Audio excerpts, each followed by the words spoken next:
Vicky express में आपका स्वागत है। आज की कहानी है अकबर बीरबल की कहानी, मूर्ख लोगों की सूची। एक वक्त की बात है, बादशाह अकबर अपने दरबारियों के साथ दरबार में मौजूद थे। तभी उनके मन में एक बात आती है। बादशाह बोलते हैं कि मेरे आसपास हमेशा बुद्धिमान लोग रहते हैं और मैं उनके बीच रहकर बोर हो गया हूँ। मैंने फैसला किया है कि मुझे कुछ मूर्ख व्यक्तियों से मिलना चाहिए। अकबर बीरबल से कहते हैं, तुमने हमेशा हमारी मदद अपने ज्ञान और चतुराई से की है। हम चाहते हैं कि इस बार भी तुम ऐसा ही कुछ करो और हमारे लिए 6 मूर्ख व्यक्ति ढूंढ कर लेकर आओ। बीरबल, जी जहांपनाह, मैं आपके लिए 6 मूर्ख व्यक्ति जरूर ढूंढ कर लाऊंगा। अकबर, हम आपको 6 मूर्ख व्यक्ति ढूंढने के लिए 30 दिन का समय देते हैं। बीरबल, जहांपनाह, मुझे इतने अधिक समय की आवश्यकता नहीं पड़ेगी। अकबर, ठीक है, अगर तुम उससे पहले ही मूर्ख व्यक्ति ले आ सकते हो तो यह अच्छी बात है।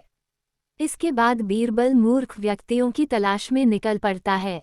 बीरबल रास्ते में पूरा समय इसी सोच में था कि उसे वो मूर्ख लोग कहाँ मिलेंगे।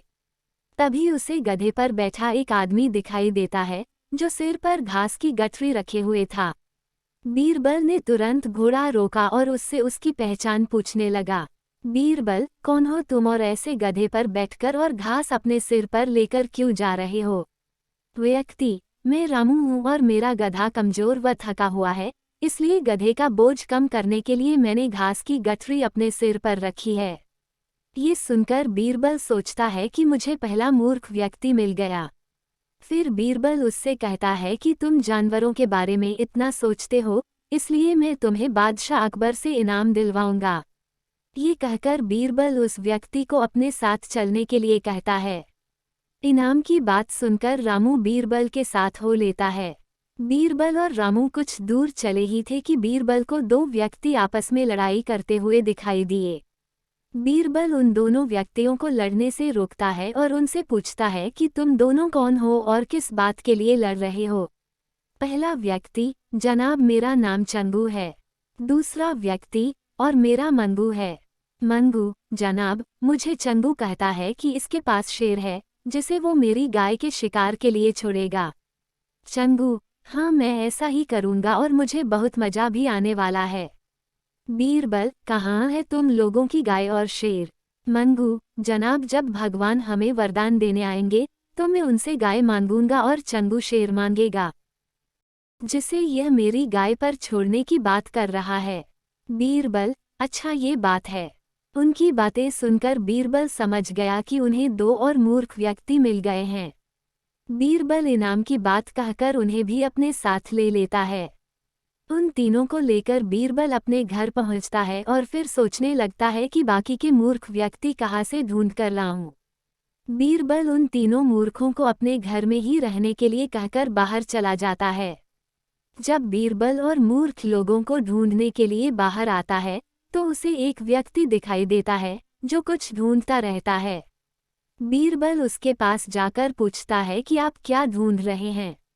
व्यक्ति, जनाब मेरी अंगूठी कहीं गिर गई है जिसे मैं काफी समय से खोज रहा हूँ, लेकिन मुझे नहीं मिल रही है। बीरबल, क्या आपको पता है कि अंगूठी कहाँ गिरी थी? व्यक्ति, दरअसल मेरी अंगूठी यहाँ से दूर उस पेड़ के पास गिरी थी, लेकिन वहाँ अंधेरा होने के कारण मैं यहाँ उसे ढूंढ रहा हूँ। बीरबल, अच्छा ये बात है। आप कल हमारे साथ बादशाह के दरबार में चलो। मैं बादशाह अकबर से आपको दूसरी अंगूठी देने के लिए कहूँगा। व्यक्ति, अच्छा ठीक है, फिर खुश होकर अगले दिन सुबह बीरबल दरबार में उन 4 मूर्खों को लेकर पहुँचता है। बीरबल, बादशाह अकबर, मैं आपके कहे अनुसार मूर्ख व्यक्तियों को ढूंढ कर ले आया हूँ। अकबर, बीरबल तुमने तो एक ही दिन में मूर्ख व्यक्ति ढूंढ लिए, क्या हमारे राज्य में मूर्खों की संख्या अधिक है और तुम यकीन के साथ कैसे कह सकते हो कि ये व्यक्ति मूर्ख हैं? बीरबल ने बादशाह से सारी बातें बताई। फिर अकबर कहते हैं कि ये तो केवल 4 ही लोग हैं, बाकी के 2 मूर्ख कहाँ हैं?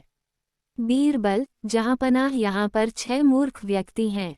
अकबर, यहाँ कहाँ हैं और कौन है, हमें भी बताओ। बीरबल, जहांपनाह, एक तो मैं स्वयं हूँ।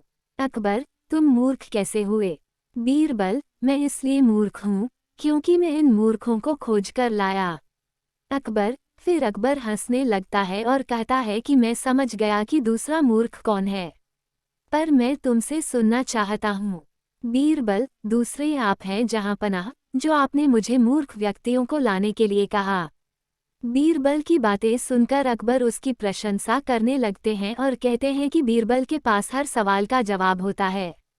कहानी से सीख। दिमाग और चतुराई से हर मुश्किल काम आसान हो सकता है, लेकिन ऐसे कामों में अपना कीमती समय व्यर्थ नहीं करना चाहिए, जिसका कोई मतलब न हो। सुनने के लिए धन्यवाद। मेरा चैनल सब्सक्राइब करें, लाइक और शेयर भी करें। धन्यवाद।